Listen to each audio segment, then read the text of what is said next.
7-11 sports blog. I know it's been a very long time since I've made a sports blog, but I gotta get this amount of news done. If you can't see, gotta get this amount of news done. So now to start with MLB news. Spring training and preseason is in effect. The preseason started, I think, after the All-Star week. So, or either spring training started the 19th of February. Preseason started maybe about like the 26th, 25th, 24th maybe. Now moving on to NBA news.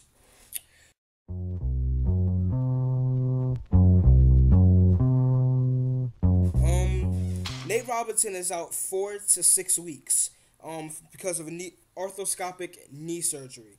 Nate Robinson is going to be a key to the Thunder right now because he went to the Thunder in a Jeff Green trade. Nene Krishnik also went. Kendrick Perkins, Nate Robinson were swapped to the Thunder because of that deal. But in another video, I'll definitely mention the free agency situation, most likely about Melo, and maybe a little bit about Deron Williams, and maybe a little bit about the other minor trades. Corey Brewer was bought out from the Knicks, and he's going to the Mavs right now. So he's gonna he signed a contract with the Mavs. So Mavs, and my man's Jay Free, look out for Corey Brewer. Mike Bibby went to the Heat.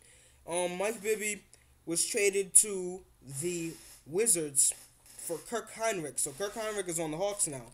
Mike Bibby was bought out from the Wizards, and now he's signed with the Heat. And he has played a few games for the Heat, but he's not really, needs to still find his role with the Heat. Danilo Gallinari is out for 7 to 10 days for some injury. I'm not sure what it was. Chauncey Billups is day to day. Chauncey Billups injured his knee, and as you will see later on in the sports blog, in the Knick Magic game. But before I get to that, here's some games from around the league from the Daily Zap from NBA.com. 9 stops on the express train through the association on a Sunday. This is your Daily Zap. The Miami Heat, we know, struggle against the top 5 teams in the NBA today. They're taking on the Chicago Bulls. Less than 10 seconds to go. LeBron James, a chance to win it. He misses. Dwayne Wade, he gets a shot as well. He's short, and the Chicago Bulls on the road take down the Miami Heat. It's a season sweep for Chicago over Miami. They win this one by 1, 87-86. Derrick Rose, a game-high 27 points. The San Antonio Spurs have a franchise record 22-game home winning streak at stake. The Lakers don't care. Kobe Bryant, well, not as easy to dunk anymore, but he gets the layup, he gets the foul, and the Lakers, most importantly, get a 16-point win in San Antonio, 99-83. John Wall, his first ever game at the Palace. He gets to watch Tayshaun Prince with the huge jam over JaVale McGee. We can't see this play enough. It's the Detroit Pistons by 11 over Washington, 113-102. Doug Collins has turned things around in Philly. This game in overtime, Andre Iguodala, his second consecutive triple-double. Evan Turner, the rookie, with the jam, and Philly in OT takes down Golden State. 125, take a 1-point win from the Atlanta Hawks. Byron Scott used to be the coach of the New Orleans Hornets, now the coach of the Cleveland Cavaliers, watching his old team come in and take down his new team. That's Joe Jack with the speedy little layup on offense. He scored 12 points in the fourth quarter, filling in for an injured Chris Paul. There's more on Chris Paul on NBA.com, but as far as this game's concerned, it's New Orleans by 15 over Cleveland.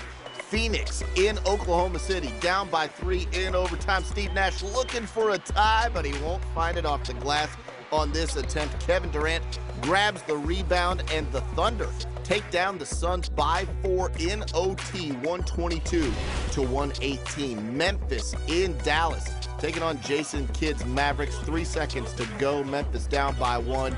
Forget about it. Zach Randolph up and over Brendan Haywood. Watch Haywood's reaction here. Terrific defense. But yeah, that's just better offense. Haywood just falls flat to the floor.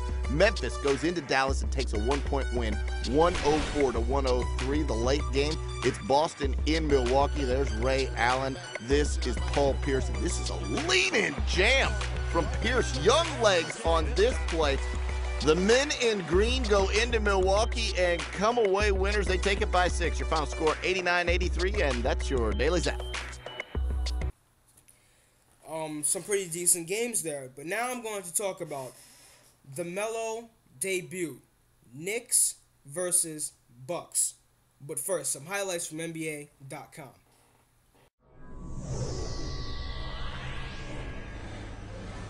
The first Melo's Manhattan dream comes true. After a season-long prelude, Melo put on Knicks blue and orange, an unfamiliar number 7.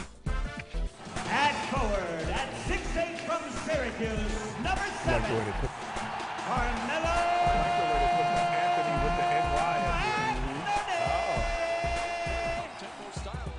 Carmelo said afterward he chose number 7 by subtracting his NBA and college number 15 from his high school number 22. That's where you come up with 7.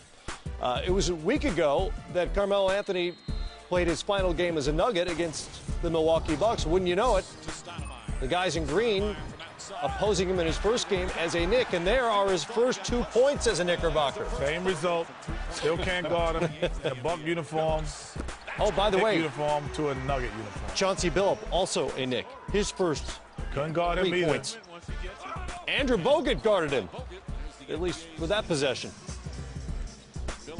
And Luke Mbah-a-Moute did a decent job guarding Chauncey Billups there.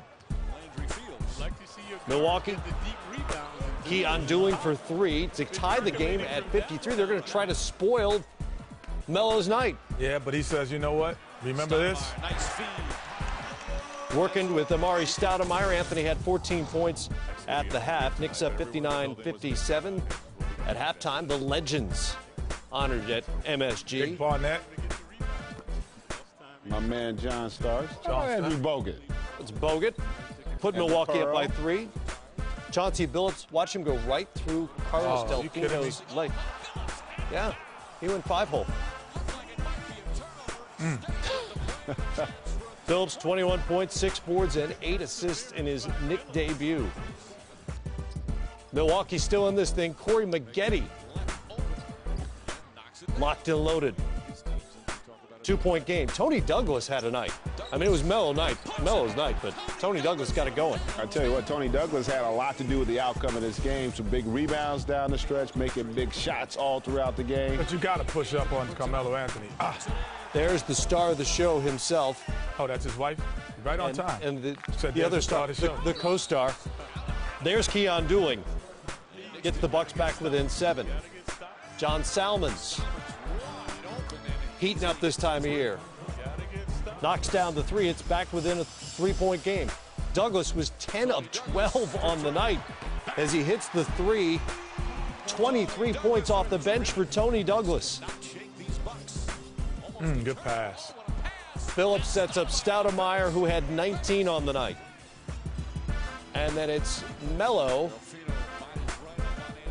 Can't leave the baseline open. Baseline.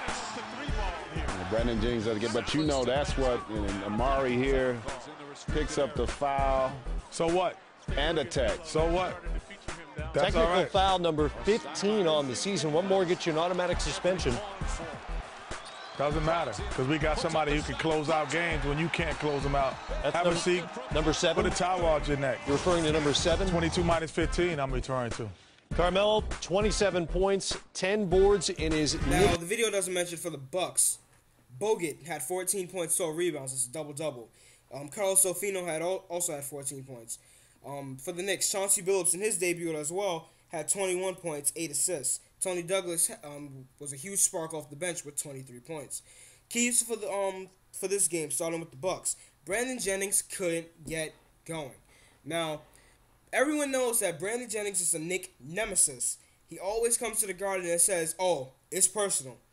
And this night, it wasn't really personal. He couldn't get going. I think he only had about, 12 points. That's not going to get it done against the Knicks.